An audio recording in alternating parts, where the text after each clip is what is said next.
from your local weather leader. This is WCIA3's 2022 Winter Weather Outlook with Chief Meteorologist Kevin Lighty and the WCIA3 Weather Team. Hello and welcome to the WCIA3 Winter Weather Outlook. Over the next 30 minutes, we're getting you ready for the upcoming winter season. Hopefully, Kevin calls for a lot of snow as it's fun for the kids, but did you know the snow can actually be bad for your health? Talk about some of the impacts you can get from shoveling snow. And I have a look at what plows are doing across the state and even here locally to get ready for the season. And I'll tell you how winter temperatures can cause problems for the plumbing in your home. And of course, the winter weather forecast. Just how much snow are we going to get? We'll have that for you coming up. But first, it seems like last year, area interstates had semi accidents all over them. Meteorologist Jacob Dickey talked to the state police to learn more. When the weather gets bad and road conditions turn for the worst, winter weather can become dangerous very quickly. And for those who put themselves in harm's way, it can be very scary. It's probably the scariest time of the year for state troopers because you're out here with 4,000 to 80,000 pound bullets heading at you. Lieutenant Mark Hawley from the Illinois State Police has seen his fair share of winter storms. My squad cars have been hit a couple times. But last winter was one of the worst he's seen, especially on the interstates. We had a lot more commercial motor vehicle crashes last year than I can remember in the 20 years I've been a trooper. It was just, at times, it was a little bit overwhelming with the storms this past February. And he thinks there is more than one reason for that. After COVID slowed everything down, there was a push to bring the economy back up. You get people that are fairly confident because they take the same route every day. And then the out-of-staters, you have people that are coming into a weather event that they had no idea they were rolling into. And then you have a lot of inexperienced commercial drivers out there that are trudging through snow and ice for the first time. And you just have those that don't like to slow down for anything. Road conditions through much of February were bad enough to keep his department busy. We had multi-day weather events. You have weather coming in and then the temperatures dropping. So treating ice and snow accumulation becomes a little bit tougher. And there may be more than one reason why there were so many wrecks, especially in specific spots. Some of them are just naturally set up because of the topography or the layout. Mostly bridges, line of sight issues, and then you've also got a crest of a hill. Some areas are just set up with more natural wind tunnels to create that glazing and drifting over. Lieutenant Hawley says during severe winter weather, if you can stay home, do just that. Don't go out if you don't need to. Really, you might also consider maybe some more secondary routes too with the interstate, and then also have people that know that you're going out in a winter storm if you absolutely have to, so they know when to expect you and they know to call if something's wrong. Well, winter weather like that can sure be scary if you're on the road. Now, meteorologist Adam Sherwinski shares more on how you can be prepared. Steve Ornat is on the road again. Ornat is a former resident of Minnesota, but even this season's snow traveler has run into a problem traveling during the winter months. The worst roads I've ever driven in are in North Carolina. They put a car in a ditch.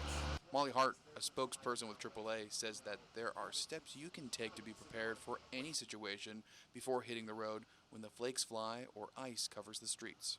And the things that you want to have done is you want to check the tire pressure, the tire tread. You want to check the coolants. You want to make sure that your wiper blades are working correctly. There's also a few items in your winter weather travel kit you can take in case you get stuck for a while. So here's some things that you want in your car as you're driving. This is kind of a pretty emergency kit. So what we have in here is we have some non-perishable snacks. We also have water. You also want to, let's unpack this, you want extra hats. You want extra gloves. And while some of these things may already be in your winter plan or even in your vehicle, there might be a few things you may have never thought to bring. You also want abrasive material, especially in the winter, in case you get stuck on ice. So whether that's kitty litter or sand. Hart says even while behind the wheel, there's ways to avoid getting into a bad situation. Don't make any unnecessary lane changes because between the lanes, it can be icy, and that's where you could also slide. Well, whether you're at home or on the go, we have you covered this winter season with the WCIA3 Weather app. Compatible with almost all devices, the WCIA3 Weather app is a one-stop shop for all things weather.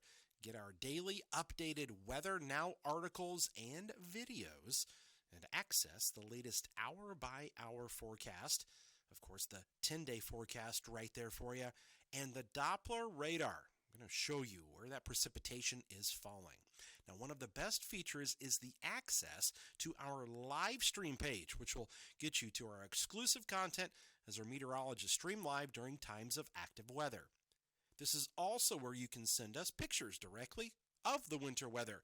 You can also see all of our various weather cameras. That's right. See how the winter weather is impacting Central Illinois and the Flooring America Camera Network. Download the app today and never miss a forecast. All right, we got much more of the winter weather outlook coming up. But first, did you know the snowiest year on record in Illinois was in 1979? There was, on average, 44.5 inches of snow that fell across the state. The winter weather outlook returns right after this. WCIA3's 2022 Winter Weather Outlook continues now. Welcome back. Well ahead of the next winter storm, road crews are already planning. And meteorologist Adam Sherwinski sat down to learn more about plow crews in our area getting ready for winter. We start planning for the next winter pretty much as soon as the last winter is done. IDOT is already making sure their trucks are ready to go. We go around, do inspections, make sure that all the safety equipment is properly installed and functioning, that the salt spreaders and brine applicators are all calibrated. These trucks have more than just salt dispensers and plow blades. We have GPS AVL control for our vehicles, so we know where they're at any location. Also tells us whether the plow is up or down, what application rate they're using for salt. Within IDOT District 5 alone, there's roughly 160 trucks and nearly 260 staff members to clear major roadways from McLean County to Edgar County. Not only are trucks inspected, but salt and brine stock from last season are taken into account months before snow is in the forecast. They take the leftover tons of salt and then estimate what they'll need for the next season earlier in the year. By June, they start calculating the staff they'll have for the upcoming winter. This year, Spiker says that they'll be trying out a mobile roadway information system, or RWIS sites, on a few trucks. And it's actually reading not just pavement temperature and air temperature. All of our trucks basically read pavement temperature and air temperature, but it's also reading dew points, humidities, what the friction numbers are for the pavement itself. Is the pavement wet? Is it icy? Is it snowy? Even at the smaller municipal level, crews are getting ready. We've got one truck that we have to have some retrofitting done to get a plow put on it. A few things are off on it. Other than that, for the most part, other than just little odd and end things on trucks, we're pretty much ready. Last winter, Farmer City's streets department suffered a major hit to their operations. Their garage and much of the gear was destroyed in a fire. Agencies from around the area stepped in to lend a hand to finish out the winter season. And while the city still doesn't have a garage yet, they still feel they will be able to tackle whatever winter throws at them this year. I think we're good to go. I think as long as we can keep the trucks warm so we don't have the diesel fuel issue, I think we're ready to go. We are back to full equipment status. It's just that they're going to be stored outside temporarily. All right, thanks a lot. Good luck to all those crews out there. Now, while road crews are getting ready, you should also take steps to prepare at home. Forecaster Seth Bohnhoff has more on one way you can prepare for cold weather. Winter weather can make for some dangerous outdoor conditions, but did you know that it can affect you in your own home, even if there isn't a snowflake in sight? We're here at EJ Water in Dietrich today to talk about how freezing temperatures outside might bring some of your operations at home to a freeze. Zach Toole, the deputy superintendent at EJ Water, says that frozen pipes are common in the winter and that they can affect a number of appliances. Anything that uses water has the potential to be affected. Just kind of depends on where it's freezing at. If it's frozen at the meter, obviously everything in the house. If it's frozen at one end of the house and not the other, then maybe the washer still works, but the bathroom on the other end's not working. When those winter temperatures arrive, that's when your pipes are at risk of freezing. Generally, when we see meters start freezing, it's usually below 20. Usually, for the most part, it's closer to 10 degrees or under, and that can be anywhere from 4 to 5 hours. Frozen pipes can ruin a home quickly. These photos, provided by American Patriot Restoration of Effingham, show water damage to crawl spaces and living room areas. But if left unnoticed for too long, mold can also start to form. So what can you do to prevent this from happening to your home? It's recommended to go to the farthest point of your house and just turn on a faucet. It doesn't have to be on like full bore, just kind of give it a good a few drips a second, and then that should be great. It kind of keeps that water moving in the lines. As long as water's moving through the lines, it's not going to freeze. Here are some more tips to prevent your pipes from freezing. Open cabinet doors and let your sinks run for a few seconds. If you have a crawl space, shut any vents leading to it to keep cold air from coming in. Similarly, if you live in a mobile home, seal the underpinning. Use heat tape on pipes to keep them nice and warm. And since snow is an insulator, don't remove it from your meter. Zach will demonstrate a full meter inspection. Anywhere where there's a gap or some sort of opening, that's where the cold air, the breeze, everything can get in there. That will then freeze up the meter pit. So you just kind of want to set it on there, make sure it's on there tight. For the side of the meter ring, you want to make sure there's no gaps, no openings. If there's a gap, usually it just slides right back over and then seals that back off. Follow these tips to stay a step ahead of freezing temps. All right, thanks a lot, Seth. Now, while temperatures are important for the forecast, the wind also has to be taken into account. Meteorologist Jacob Dickey shares more. When it comes to winter, we talk a lot about temperatures for precipitation type, road conditions, and more. But when we look at how cold weather will impact both you and I, we have to look at the wind chill. The wind chill takes into account the impact that the wind will have on our body's temperature. Now, when there's no wind, the temperature and the wind chill, they're the same. If it's 20 degrees out with no wind, it feels like 20 degrees. Now, the wind chill does not apply to inanimate objects, just living things like people and animals. That's because as the wind increases, it draws heat away from the body, eventually bringing down your body temperature. Now, the wind makes it feel much colder. If it's 20 degrees out, but there's a 20-mile-per-hour wind, the calculated wind chill comes down to 4 degrees. Learn more about the wind chill on our website, WCIA.com. All right, thanks a lot. All right, did you know the coldest temperature ever recorded in the state of Illinois? Minus 36 degrees in Congerville in 1999. We've got more of the winter weather outlook returning right after this. WCIA 3's 2022 Winter Weather Outlook continues now. While wintertime traditionally brings snow, ice, and freezing rain in recent years, we've had to deal with more severe thunderstorms. Of course, snow and ice is what you typically think about during the wintertime, but the overlooked winter threat can sometimes be severe weather. Some of our most active tornado days most recently have occurred during the month of December. Just last year, on December 10th, we were on the air covering tornadoes. There is major damage in the Gaze area. They're on the north side. Multiple EF2 tornadoes impacted our area, including damage in the Gaze and Mattoon area. And then 4 years ago, on December 1st, we had an even stronger tornado hit. That was in Taylorville. EF3 tornado. That ripped through after dark and left hundreds of homes with damage, but luckily no one was killed. Then, of course, the Gifford tornado was back in 2013, and that occurred just a few weeks before December. Now, December actually ranks as the 4th deadliest tornado month out of the entire year, even though it only accounts for 3% of all tornadoes for the year. A reason behind this is often thought to be the nighttime aspect, while many people are sleeping or just not even thinking about tornadoes in the middle of winter. So, why are we getting tornadoes in the winter so often lately? Well, you can't argue our winters, as of late, have been warmer, and this warmer air, when in place, with a colder air mass coming down from Canada, can create more spring-like conditions. The presence of a La Nina has often yielded more wintertime tornadoes as well. All right, now when it's too cold for storms, the snow can cause its own problems. Meteorologist Jacob Dickey explains how. Typically, cardiologists are very busy in the wintertime. Dr. Lakshmi, a cardiologist at Sarah Bush Medical Center, says that he will expect to see more than double the number of patients facing cardiac issues after snow falls. A lot of patients will start shoveling snow and start getting chest pain. It's because shoveling snow in the cold can put a lot of strain on the body. There are two components to shoveling the snow. The first is the temperature. It's very cold. And the second one, it's like an exercise. It's an outpatient stress test outside the hospital.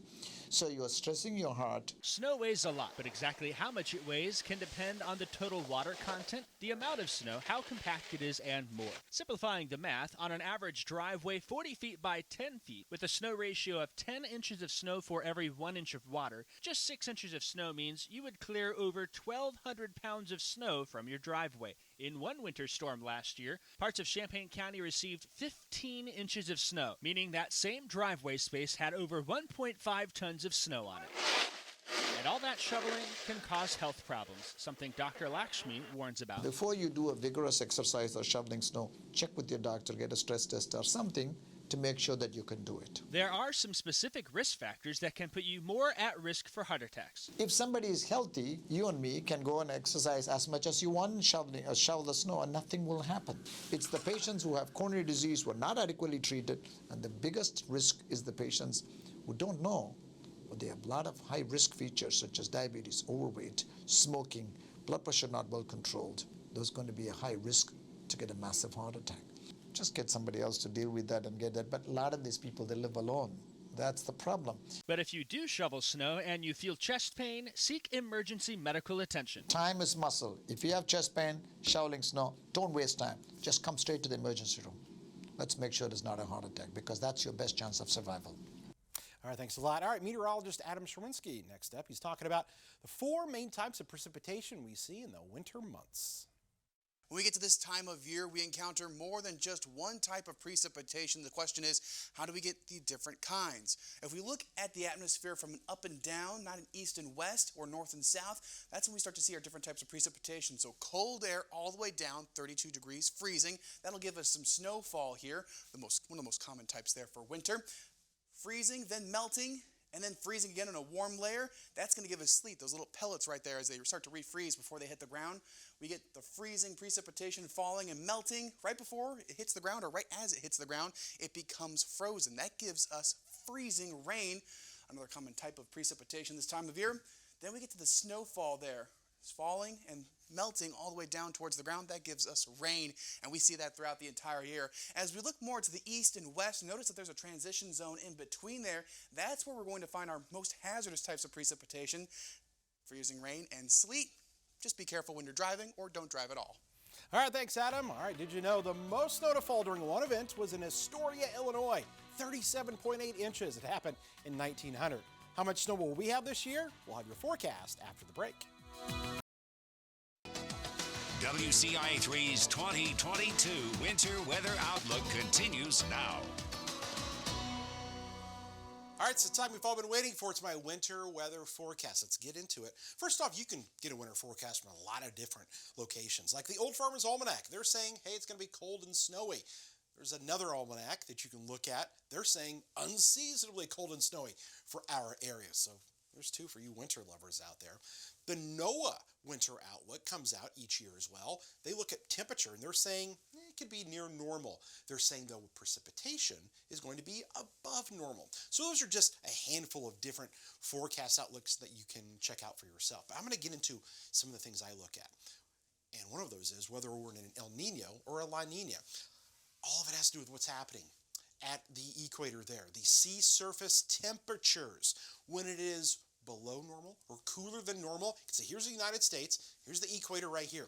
That blue indicating cooler than normal sea surface temperatures. That means we are in a La Nina. In the forecast, you can see each one of these little blue bars is indicating the likelihood for either a La Nina or an El Nino to occur. And you can see this blue bar here is way up, saying that in December, January, February, we're looking at La Nina. So we kind of look at that.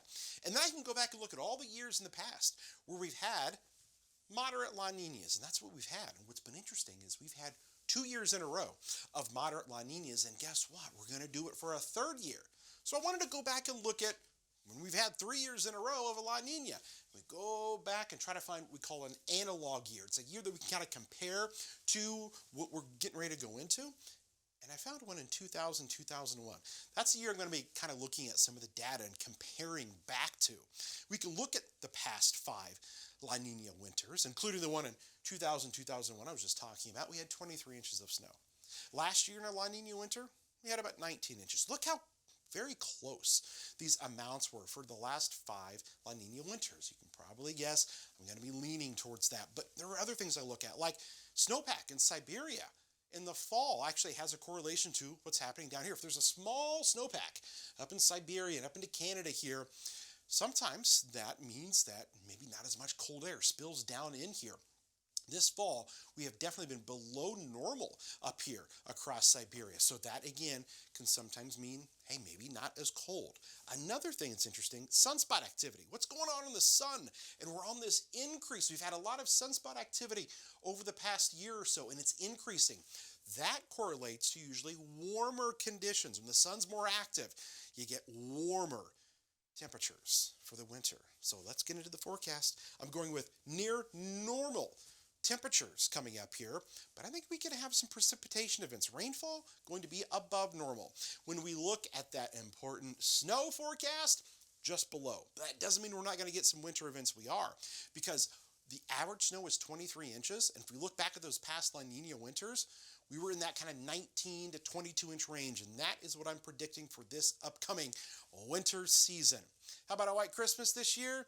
That's a pretty small chance. We're going to give you about a 25% chance, so a 1 in 4 chance of that occurring, so don't get your hopes up too much. So let's get you a little bit of a recap here. Key takeaways to the forecast. It's a typical Illinois winter.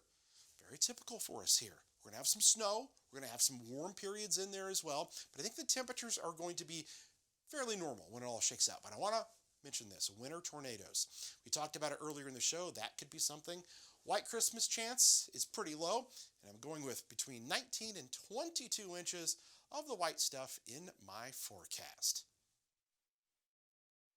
Well, that wraps up the show. We thank you so much for joining us. If you want to watch the show again, you can head to our website, WCIA.com/weather/special. You can also get all the stories there as well. And check out the WCIA 3 weather app, where we can get all the latest information for your forecast. And be sure to follow us all on social media to learn the latest about what's happening with the weather here in Central Illinois. All right, that does it. Thanks again for joining us. We hope you all have a very safe and fun winter season.